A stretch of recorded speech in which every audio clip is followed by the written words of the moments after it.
Today we're going to start a new series of messages, and this series is going to follow the so-called solas of the Protestant Reformation. At the church where I'm the minister of preaching and teaching, we have on our bulletin every Sunday morning a list of the 5 solas of the Protestant Reformation, and they include sola fide, which means justification by faith alone; sola gratia, salvation is by grace alone; solus Christus, that our salvation is through Christ alone; sola scriptura, that the sole authority that binds the conscience of the Christian is the Bible alone; and then finally sola deo gloria, to God alone belongs the glory.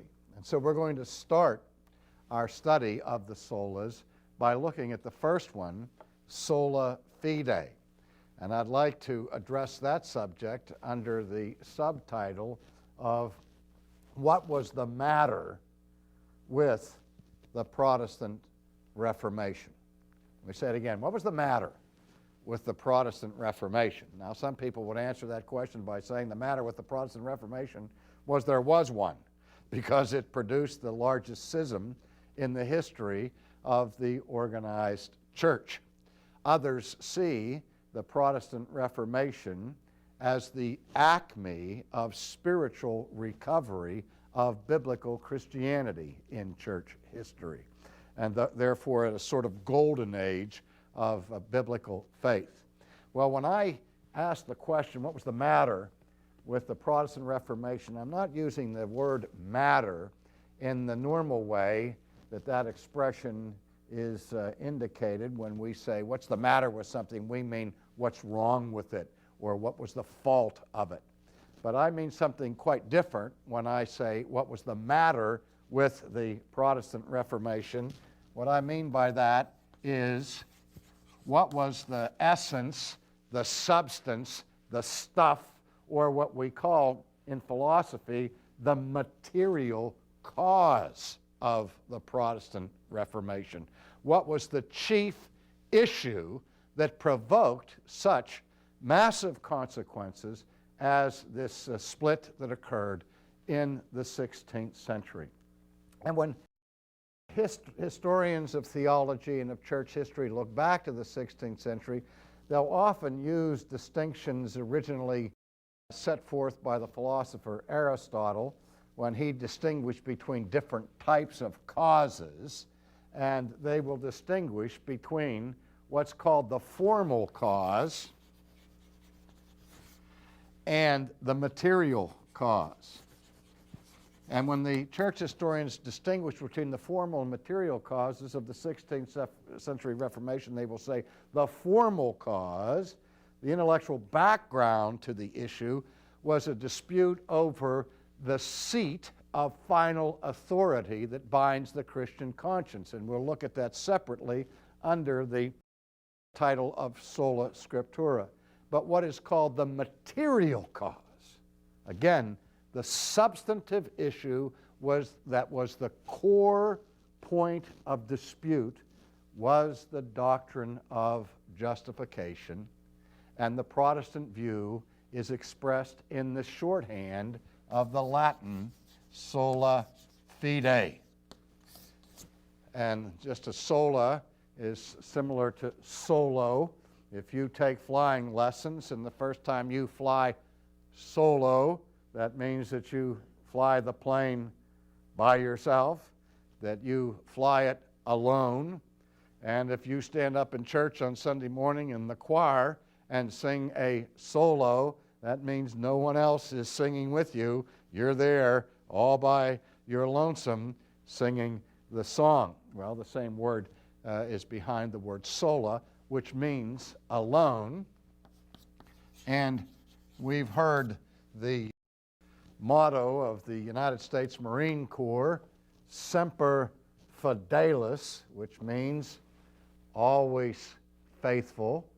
And if we're not familiar with that, we're familiar with the hymn that we sing during the Christmas season, Adeste fidelis, which means, "O come, all ye faithful."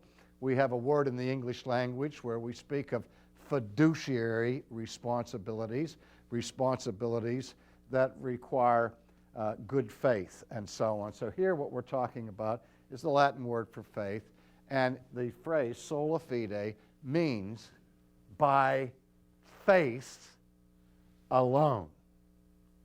And again, as I say, this is shorthand for the central issue of the Reformation, which focused on the question of justification, and the Protestant reformers set forth the doctrine that our justification is by faith and by faith alone, without any mixture of good works or merit on our part.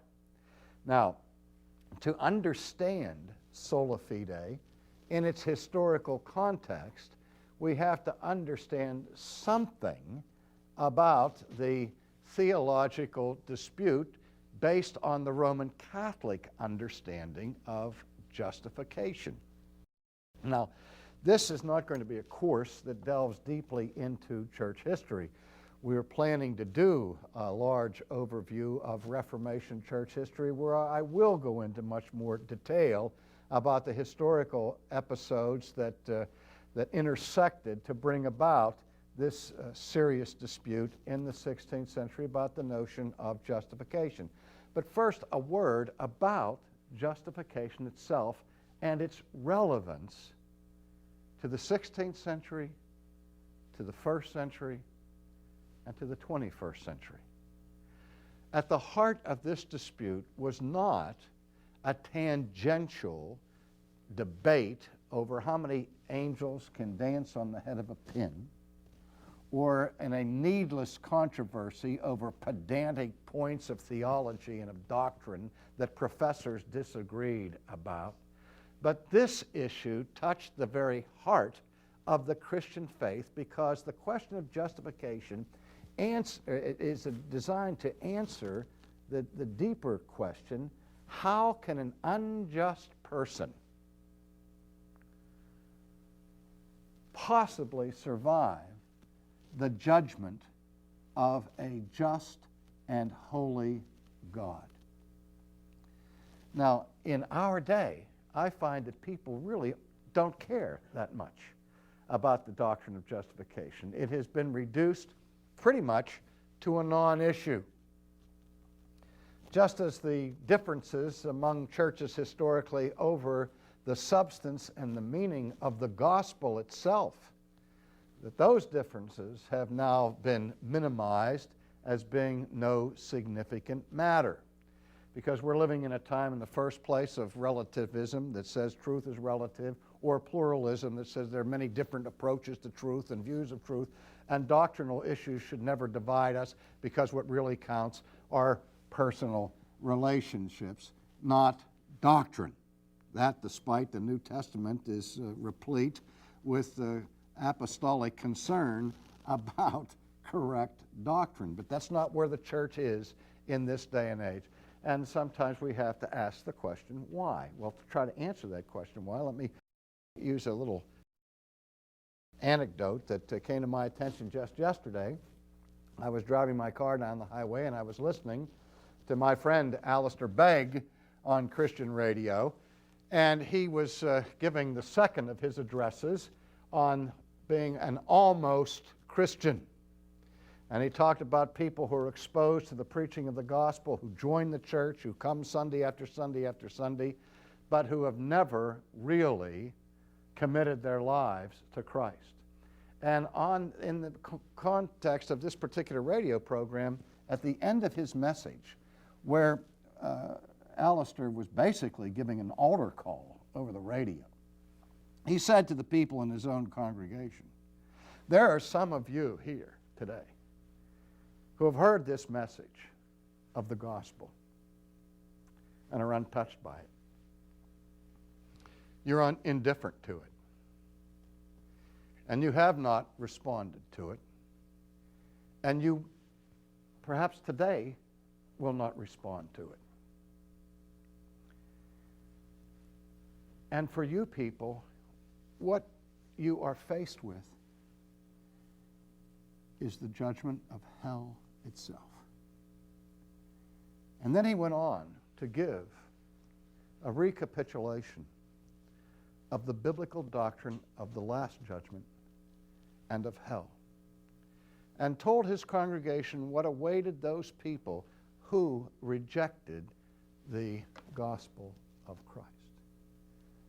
And basically what he was saying is that those people who reject the gospel of Christ stay in their sins and remain unjustified. And we think back to the Old Testament, to David's rhetorical question, if the Lord would mark iniquities, who would stand? And it's rhetorical because the question is obvious, that the answer is no one. And what Alistair was trying to awaken 21st century Americans to with his message was that promise, that divine promise from the lips of God, that all men will be brought into his judgment and will be judged according to the righteousness of Christ. And those who are found wanting will be sent into the abyss of hell, is a doctrine that the church doesn't believe anymore. Because if it did believe it, it would preach it. And if it did believe it, justification would be just as much a theological issue today as it was in the 16th century. You see, if you're going to understand the upheaval that came about in the 16th century, you have to understand that the church in the 16th century believed in a last judgment. The church in the 16th century believed in the wrath of God. The church in the 16th century believed in the justice of God. And the church in the 16th century believed in hell. That's why at center stage was the question, how can I be saved? Recently, I've published a book with the simple title, Saved from What? A book that I wrote at the risk of offending the intelligence of anybody out there. Why would anybody ask the question what we're saved from? Isn't it axiomatic? Isn't it manifest? Isn't it clear that what we're saved from is the wrath of God that is to come? I would think it would be axiomatic, but it's not. People are now saying what I'm saved from are bad habits, addictions, social failure, psychological deficiency, broken relationships, and all the rest. And we are so concerned about the relationships that we have in this world, we don't even worry about the relationship that we have with a just and holy God. But what the Christian faith is about in the first instance is not the restoration of human relationships, although it cares very much about human relationships. In the first instance, it has to do with the repair of our relationship to God. And so at the center is the question, how can a sinner escape the judgment of God? How can a sinner possibly be accepted by God in God's judgment and justification? I've written a whole book on this, by the way, called Faith Alone, which I think is one of the most important books I've ever written. And I encourage those who want to look deeper into this book or into this doctrine of justification by faith that they would please read that book. But let's look now at what is the issue. At the time of the Reformation in the 16th century, something may come as a surprise to many Protestants. The Roman Catholic Church, then as now, believed that justification is by faith,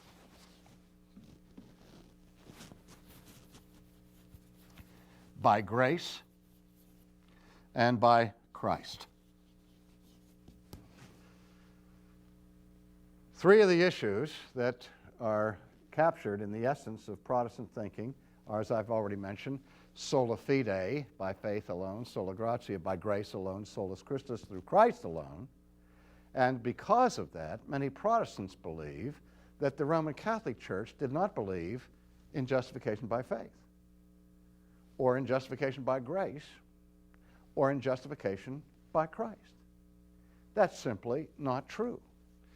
because very early the church had to combat the heresy of Pelagius, an Irish monk who challenged St. Augustine in the early church and taught that people can be saved without grace, that people can achieve lives of perfect righteousness without any assistance from God. And so for Pelagius, people don't need grace, they don't need the help of Christ. He would say that grace and Christ facilitate salvation, that is, make it easier and assist in the process, but they're not absolutely necessary, that we have it within our own power to live lives of perfect righteousness. Now, you have to understand that the Catholic Church roundly and soundly condemned Pelagianism in the ancient world, again in the 16th century, and as recently as the Catholic Catechism. That the Roman Catholic Church emphatically does not believe that people can be saved by their own righteousness without any help from God. But what did they teach in the 16th century? What do they continue to teach today? Well, they teach that faith is a prerequisite. Faith does three things for justification. Faith is what they call the initium, that is the initiation or the beginning of justification. They also say that faith is the fundamentum or the foundation of justification. And they also say that faith is the rhodex or the root of justification. So you see that faith is of critical importance according to the Roman Catholic Church in three ways with respect to justification. It's important to start the process of justification. It's the initiation. It's the foundation upon which justification is established. And third, it's the very core or root of our justification. So to say that the Roman Catholic Church doesn't believe that faith is necessary or that you can be justified apart from faith is simply to seriously slander and misrepresent the Roman Catholic Church. Secondly, the Roman Catholic Church has always taught that grace is necessary, a necessary prerequisite for justification. And without the grace of God that is infused into the soul sacramentally, which we'll look at more closely in a moment, without that grace, we'd be left back in the hopeless condition of Pelagianism, of having to try to earn our way into heaven simply on the ground and basis of our own righteousness and our own merit. And Rome rejects that. And of course, the Roman Catholic Church affirms the necessity of the atonement of Christ and of the work of Christ to help us in our justification. And so just in brief recapitulation, Rome believes that justification is by faith, it's by grace, and it's by Christ. What Rome doesn't believe is that justification is by faith alone, or by grace alone, or by Christ alone. But rather, it combines other elements. For example, in the Roman Catholic view, it is faith plus works that gives us justification. It is grace plus merit that gives us justification. It is Christ plus me and my inherent righteousness that gives me justification. That's the formula in a nutshell. The Reformers objected strenuously to this and said, no, our works do not count towards our justification. I'll explain that more later. That we have no merit of our own of any kind that we bring before God. As the hymn writer Augustus Toplady wrote in Rock of Ages, it's nothing in my hand I bring. Simply to the cross I cling. So this is crossed out by the Reformers. This is crossed out by the Reformers. And my inherent righteousness is crossed out so that you have faith alone, grace alone, Christ alone. Well, briefly, for the Roman Catholic Church, justification begins with baptism. And baptism is called by Rome the instrumental cause of justification. Now what that means very simply is this. Back in Aristotle's day, when Aristotle divided different types of causes, he used an illustration of building a statue. And the material cause of the statue is the stone out of which the statue is made. The efficient cause is the sculptor who uses his instruments to bring about the shaping of the statue. But the instrumental cause would be the chisel and the hammer. The instrumental cause of Rembrandt's Night Watch was his paintbrush. It was the instrument he used to bring about the effect. And so, according to the Roman Catholic Church, the instrument that God uses to bring justification to the needy person is, in the first instance, the instrument of baptism. In baptism, the person who is baptized receives an inpouring or an infusion of what is called justifying grace, or what is called the grace of the righteousness of Christ. That is, when the person is baptized, something happens inwardly. The soul is infused with divine grace. And if that person cooperates with that infused or poured in grace in baptism, and not only cooperates with it, but assents to it. The Latin is cooperare et assentare. If you cooperate with that infused grace and assent to that grace, then you are in a state of justification, wherein you remain until or unless you commit mortal sin. And if you commit a mortal sin, the reason why mortal sin is called mortal sin is that because it kills the inhabiting grace that is poured into your soul at baptism. So you have this infusion of grace, and that's good until you commit a mortal sin. When you commit a mortal sin, that grace is killed. It's destroyed. And so you are now no longer in a state of justification, and you have to be rejustified. Well, that doesn't mean you go back to baptism, but there's a second sacrament that's crucial to this process in the Roman Catholic system, and that's the sacrament of penance. And the sacrament of penance is defined by the Roman Catholic Church as the second plank of justification for those who've made shipwreck of their souls. So the first plank is baptism. The second plank is penance, and we'll look at that more closely in the next lecture.